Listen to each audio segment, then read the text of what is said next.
All right, welcome back. We are wrapping up chapter 4 of the Rathus text on introductory psychology. In the previous video, we looked at some other altered states of consciousness, including hypnosis, meditation, and biofeedback. And we're going to wrap it up today by looking at the effect that that psychoactive substances have on our consciousness, on our behavior, and mental processes, our thoughts. And when I say psychoactive substances, again, I can't stress this enough. We're not just specifically talking about illegal drugs. We're talking about legal drugs that are widely consumed and purchased every day. And we're going to talk about some drugs that, have the cultural change and shifts have really changed how people consume these substances. So, when people hear drugs, sometimes it brings up certain thoughts, certain images, but again, a lot of us consume psychoactive substances on a daily basis. Obviously, there are certain extremes. There are some that are more harmful and some that are more extreme than others. But I just think it's really interesting how we kind of talk about this stuff. So we're talking about psychoactive substances. They're really anything that distorts perceptions, changes moods, obviously would change behavior. And these are depressants and stimulants. I'm not sure why they don't include hallucinogens here, but we talk about them later. But I don't know why you wouldn't put them on this list. That's really odd to me. But anyways, depressants and stimulants. Depressants, they depress central nervous system activity, whereas stimulants, they will stimulate, they will spark central nervous system activity. So that's sort of the difference between those two. And some terms to understand about substance use. It's really not, it used to be called substance abuse, but really now it's called substance use disorders. Just kind of changing of the phrasing a little bit, almost like it's okay to use, it's almost like you're saying it's okay to use a substance as long as you're not abusing it. But in some cases, just using certain substances is in fact can lead to dysfunction. I mean, you wouldn't want somebody to, just use heroin, but don't abuse it. That would be a little weird.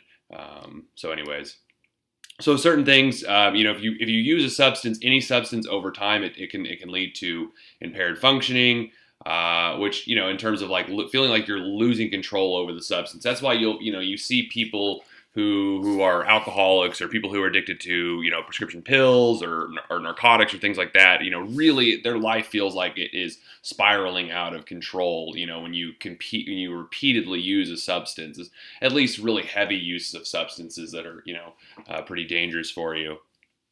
And there are sort of biological symptoms that might suggest you are developing addiction towards a substance, especially if you have tolerance. This is repeated use. After repeated use, you have to take more of that particular substance to get the same feeling. So, this can apply even with caffeine. I don't want this to sound like we're talking about just like hardcore drug users. I mean, I drink coffee every day, and one cup of coffee just does not do the same for me like it did when I was 18 and I drank my first cup of coffee, or whenever I drank a cup of coffee. I don't really remember when, but I'm sure the first time I had coffee, I was bouncing off the walls. But now that I've had it every day for the past 10, 15 years or however long, obviously I've built up a tolerance. People who smoke cigarettes, people who drink alcohol develop the same thing. When you were younger, maybe you drank a beer and you got a buzz and you laughed with your friends. You're drinking underage with your friends, and now that you're 21 and older, you go to a bar and have a drink, and you're like, man, I don't feel it, but I'm stuffed, and this isn't fun anymore. So it's, things change with continued use. Also, you might experience, abstinence syndrome, or with experiencing withdrawal symptoms. If you discontinue a use, this usually is some sort of craving without a substance. Withdrawal symptoms range in severity. I mean, you can have withdrawal symptoms from not consuming caffeine if you're used to drinking it every day or consuming it every day. But those are pretty minor. It's like a headache and you're kind of grouchy. Whereas, if you are withdrawing from heroin, you literally feel like you're dying because your body can no longer produce the endorphins it needs to fight pain. So you feel all kinds of pain. You won't die. It just feels like you're going to die. And alcohol withdrawals, if you are a hardcore alcoholic, it can literally kill you. You could go into the trimmers, the DTs, and the shakes, and you can die from that. So it definitely ranges in severity in terms of withdrawal symptoms.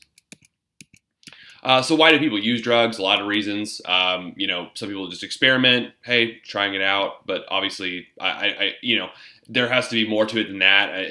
in a vacuum, maybe that's not enough to explain it. Sometimes it probably has to be on a recommendation from somebody else. This is kind of getting into like peer pressure, not necessarily peer pressure where your peers are saying, oh, it's not cool to smoke weed or drink beer with us or whatever. Sometimes it's just they offer it up, and you're someone who may be kind of open to suggestion or experimentation, then gets a recommendation from a friend, and then it's there you go. You try smoking weed or try drinking alcohol for the first time or whatever it is.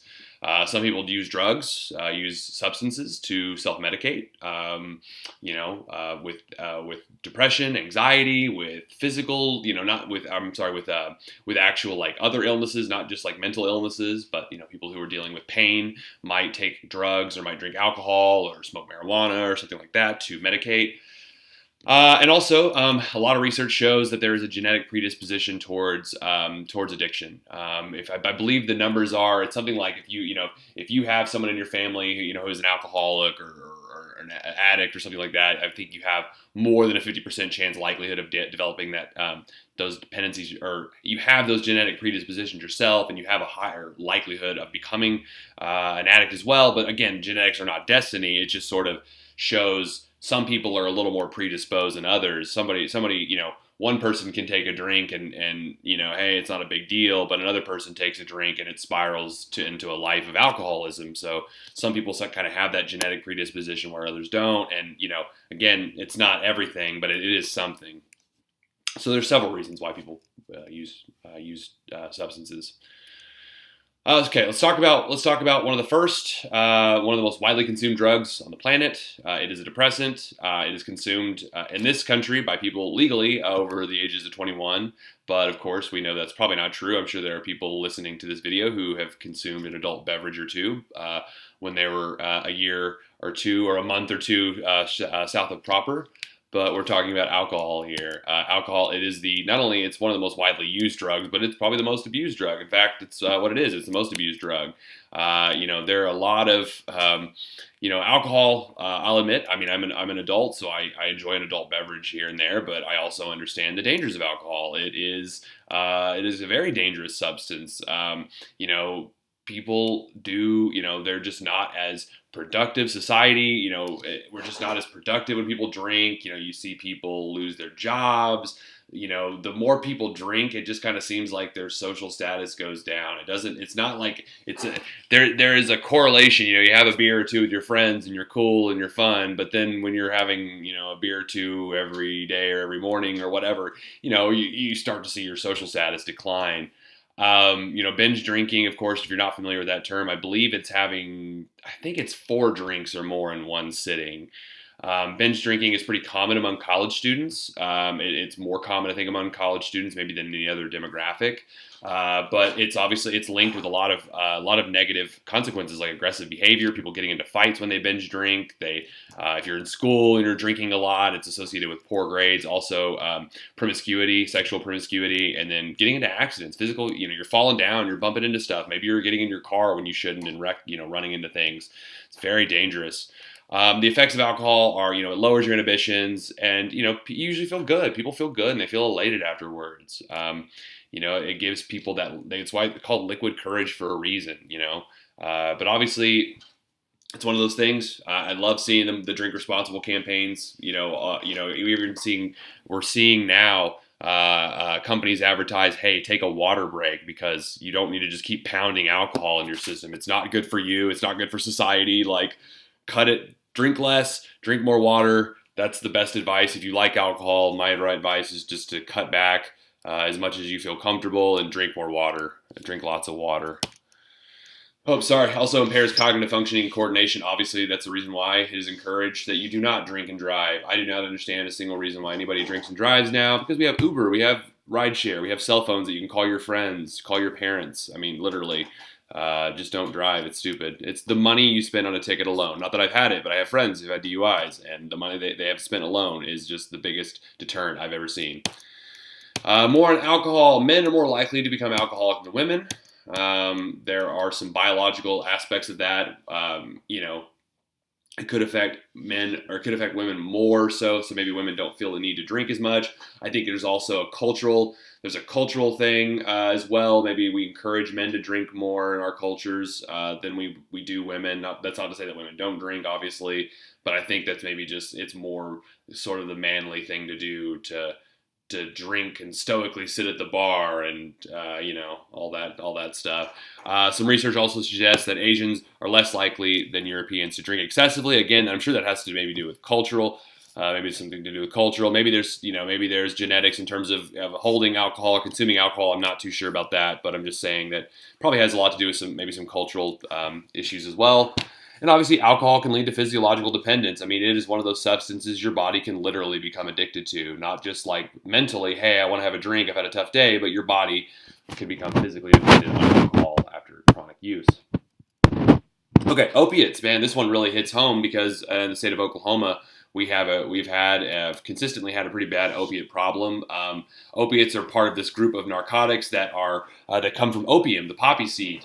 Opioids are the products that are made in laboratories, but they're part of this overall family called opiates. You've heard of several of these, I'm sure. Some of the more common names are morphine, heroin, codeine, Demerol, Loratabs, things like that, medications like that you may have heard of. But obviously, their medical use is for pain relief. That's why they exist, is for pain relief. They mimic the body's natural endorphins. And they are very strong. I mean, I had surgery recently on my back, and I had to take. It was only like a 10 milligram, Loratab, pretty small. But I mean, I hadn't taken one of those in years since I got my wisdom teeth taken out. So like I felt it pretty strongly. My girlfriend and my dad said I wouldn't shut up after I got out of surgery, and I started taking my pain medication because I was just feeling so good. But it definitely leads to a physiological dependence. These things are incredibly addictive. You hear stories about people getting addicted all the time without even trying. It's not like these people start off as fiends. A lot of times it's just somebody who gets prescribed pain pills for surgery or some kind of accident. And after continued use, your body literally develops a dependency. Your body stops producing endorphins. So your body then needs these artificial endorphins known as opiates. It's very sad to hear when stories about the people who are getting addicted to these substances. Another substance sort of related, barbiturates. These are also used. They also have medical use. These are anti-anxiety medications. In some cases also used for treating epilepsy, high blood pressure, and insomnia. I think commonly you would maybe refer to these as Xanax. I don't know if that's what they're called nowadays. When I was in high school and college, that's what the medication was called, but I'm not sure if it's still called that or not. But these, again, very powerful medications that work to treat anxiety. They are very effective at treating anxiety. The problem is they're almost too effective because it's very easy to not only develop a physiological but a psychological dependence. If you're used to having your anxiety, your worries taken away by these things, it's very easy to become reliant upon them. And it's one of the, I think we could say this with a lot of drugs, especially with prescription pills of any sort. They're very dangerous to mix with alcohol. It's very, very wise if you are prescribed any kind of medication like this, like a barbiturate, to avoid consuming alcohol while you could, after you take your medication. Before or after, I would say, just try to avoid it for a while. Amphetamines, now we're getting into stimulants, things that speed up the central nervous system. Amphetamines, these are also prescription medications that, can in some cases lead to a euphoric feeling. These are some of the more common names for these are Ritalin and Adderall. I think there are different names for them now. These are Ritalin and Adderall were some of the ones that I, remember growing up, kids being diagnosed with. They may still call them that. To be honest, I'm not sure, but I'm sure if they don't, it's something else that's similar. But the goal is to treat children who are diagnosed with ADHD, attention deficit hyperactivity disorder. The problem with this is it does seem to work in helping these kids stay on task in school, but the problem is, some of the side effects included, increased risk of sleep disorders, also loss of appetites. I mean, these are amphetamines. These are essentially speed, we're giving people in prescription form, and it's very easy to develop tolerance. It's also easy to become dependent upon them. And I really wonder, I don't know if we quite know what the long-term effect of especially raising young children on these kinds of medication. I'm not saying that I'm not saying we shouldn't do this, but I'm just wondering if we quite know the effects, and maybe maybe we should learn a little more. I don't know, but that's just kind of my 2 cents. Okay, truth or fiction. Heroin was once used as a cure for addiction to morphine. Pause the video. Tell me what you think. All right, welcome back. It is in fact true.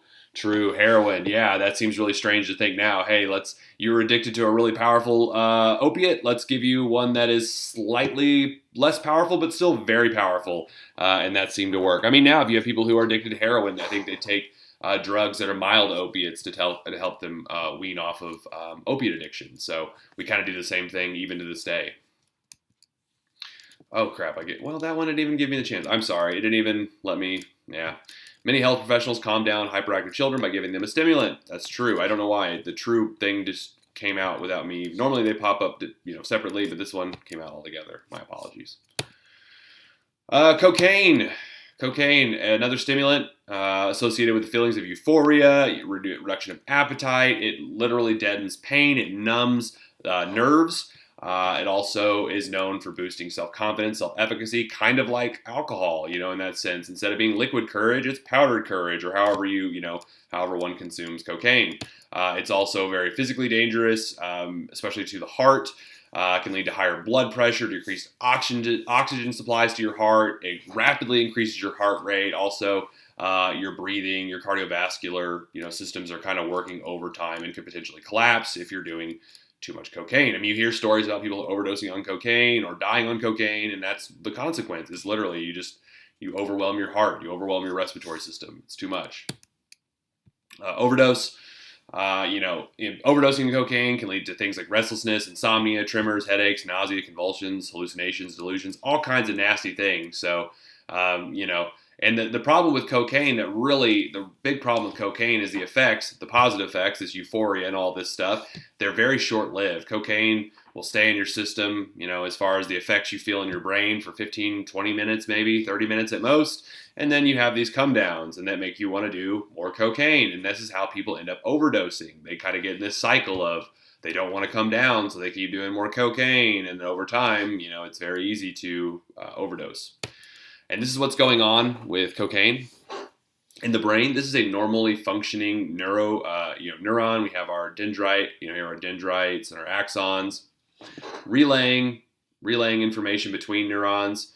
The reuptake process is normally happening, but when someone consumes cocaine, the cocaine molecules will bind themselves to, say, dopamine, serotonin, etc., and they will be part of that uptake process, and that's why people get that incredibly euphoric feeling. It's like being overwhelmed with serotonin or being overwhelmed with dopamine. Okay, truth or fiction. Coca-Cola once added life to its signature drink through the use of a powerful but now illegal stimulant. True or false? Pause the video. What do you think? Okay, welcome back. It is true. Coca-Cola used to have cocaine, coca leaves. I think it was the coca leaves. I don't think I don't know. Honestly, I need to look that up because I've heard both. I need to look that up. All right, nicotine, another stimulant, but one that is widely consumed. It is smoked in cigarettes, tobacco smoke. Now we also see it smoked, electronically, which is really interesting to me. It is very easily people develop a physiological dependence on tobacco products, cigarettes, e-cigarettes, things like that. There are certain positive effects for memory in the sense of memory and attention, and also feeling relaxed when consuming nicotine. But it also depresses your appetite, raises your metabolism. So there is that kind of balance. Yeah, you might feel good while you're smoking a cigarette, but afterwards, your appetite, you may not be hungry for a while. Some of the effects. Obviously, the tars are associated with cancer. Smoking cigarettes lead to stiffening of the arteries. That's not good. Which if you're a woman, even worse, it increases the risk of miscarriage, preterm birth, stillborn babies, children with learning problems. If you're smoking while pregnant, one of the worst things you can do for yourself and your child is to smoke while pregnant. Secondhand smoke. Obviously is also associated with respiratory illnesses like smoking around other people. You can get cancer from getting secondhand smoke. And I even heard the other day in class, a person talk in one of my classes, a person talking about thirdhand smoke, the effects of that. And that's where smoke that's like built up on the walls, maybe someone who, maybe like someone smoked in the house before you lived there, or, somebody who smokes in the house and, being in contact with the walls and things like that. There's possibilities of illnesses there too. So I thought that was pretty interesting. Electronic cigarettes, they're everywhere. It seems like they help you obtain nicotine and also avoid some of the hydrocarbons, the tars.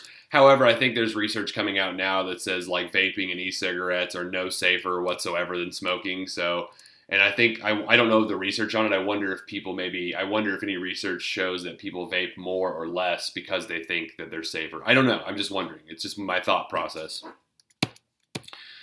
Okay, let's see. Truth or fiction, the number of people who die from smoking-related causes is greater than the number of lost to motor accidents, alcohol abuse, and all other drugs, suicide, homicide, and AIDS combined. Pause the video. What do you think? True or false?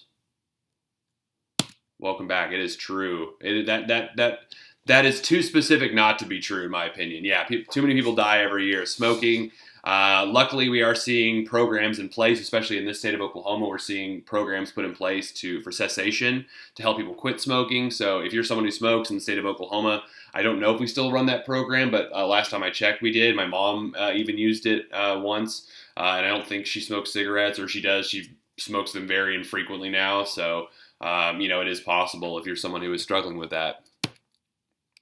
All right, now we're in hallucinogenic drugs. I know marijuana, I know it's kind of weird to call it a hallucinogenic drug. The only reason we're hallucinogenic drugs, or any kind of drug that distorts sensory and perception. And marijuana, to some extent, does distort sensory experiences in the sense that music tends to sound better when consuming marijuana. Food tastes better when consuming, things like that. I mean, but when we talk about hallucinogenic drugs, marijuana is a very, very mild hallucinogenic drug. And so I hear people kind of push back on, oh, it shouldn't be hallucinogenic. Yeah, I kind of agree with you, but if we're looking at a strict definition, sure, I'm not going to fight about it. The main compound in marijuana is THC.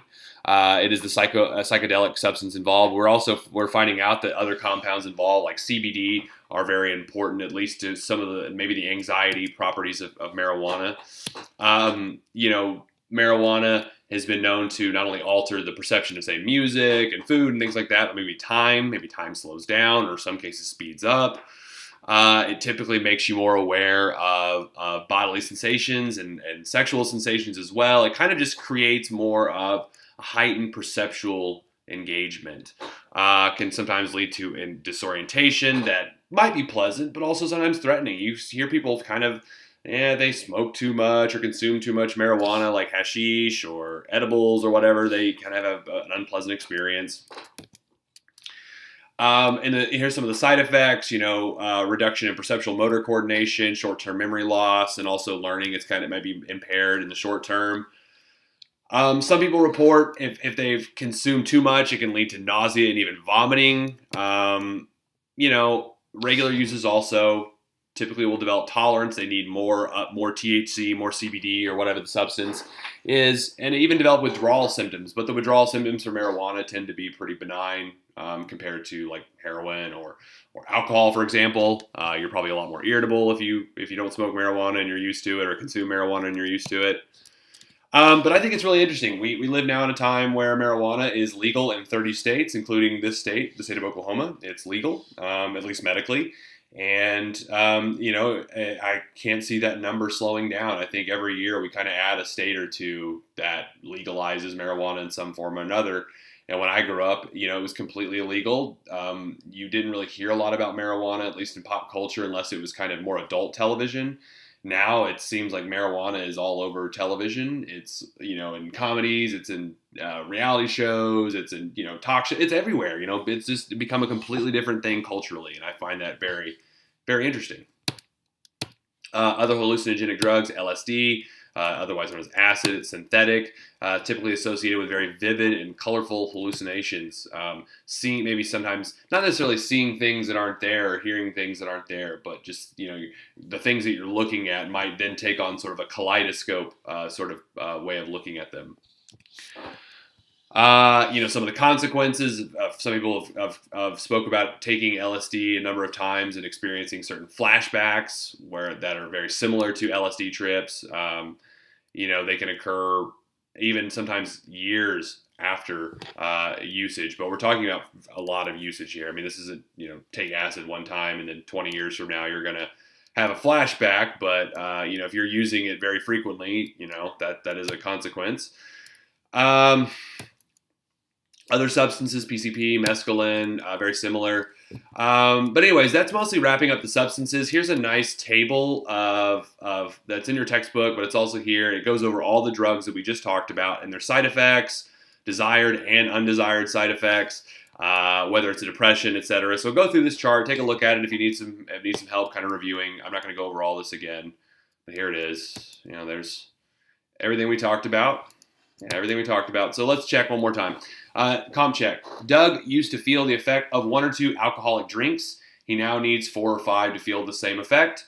Doug is experiencing A, physical dependence, B, psychological dependence, C, withdrawal symptoms, or D, tolerance. Pause the video, come back when you think you know the answer. All right, welcome back. You should have put D for tolerance. Doug is developing a tolerance. He now has, I guess you could make the case that that probably is a sign that he is developing dependence as well. I'm not going to argue with that, but I was kind of going with the he needs more to feel the same effect. That's pretty much the definition of tolerance. So if you said A, I will give you that in the sense that you can make that case. But if you said B or C, sorry, probably not going to give you that one. So anyways, I think. Oh, sorry. Let's do one more check. Christine enjoys walking by a river next to her apartment building nearly every day. As she walks, she loses track of time, and she thinks quietly about her life and experiences, letting her thoughts come and go without concern. Sometimes she stops to gaze at the river, enjoys its quiet glistening. After her walk, she always feels refreshed and ready for life's challenges. One day, a friend sees her while walking and says, "Oops, I didn't mean to interrupt your meditations." Christine replies, "Oh, I'm not meditating. I'm just walking. I'm just taking a walk." Is Christine right? What do you think? Pause the video, write some thoughts down. What do you think? Okay, unpause the video. I study meditation, and I think that on a strict definition, that act is probably very meditative. But I wouldn't go as to say that it's a very mindful act. In the sense that if she's kind of maybe it is. If she's letting her thoughts kind of come and go, but she's also actively thinking about her life and experiences. So, that's not quite mindfulness meditation, but it still is meditation, I think. So I don't know. I think you could call it meditative, but some people don't like labels. So I don't know. That's this is one of those I just think is an interesting kind of thought experiment. There's no right or wrong answer here. It's not going to come up on your test, but I just kind of want you to think about these ideas. So yeah, that's about it. So anyways, I think that's it for chapter 4. We're going to stop here so you can move on to bigger and better things with your life.